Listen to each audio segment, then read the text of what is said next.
સૌપ્રથમ તો આજે દુર્ઘટનામાં લોકો મૃત્યુ પામે એમને હું શ્રદ્ધાંજલિ અર્પણ કરું છું. પ્રભુ એમના આત્માને શાંતિ આપે અને એમના પરિવારને ખાસ પ્રભુ હિંમત અને શક્તિ આપે આ દુઃખ સહન કરવાની, કંઈ બહુ મુશ્કેલીનો સમય છે. આપણે સૌ જાણીએ છીએ.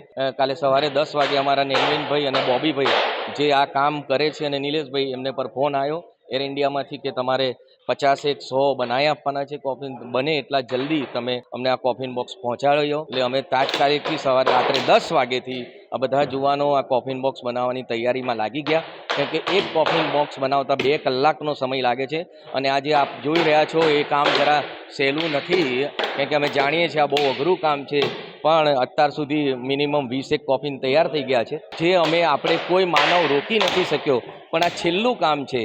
એમના સ્વજનો પાસે આ મૃતદેહ પહોંચી શકે. છેલ્લા 20-22 વર્ષથી અમે કોફિન બોક્સ બનાવીએ છીએ, પણ આ પરિસ્થિતિ જોઈને અમને ખુદનું બી અંદરથી આત્મા રડે છે. આજ સુધી અમે આવી કપડી પરિસ્થિતિ કોઈ દિવસ જોઈ નથી.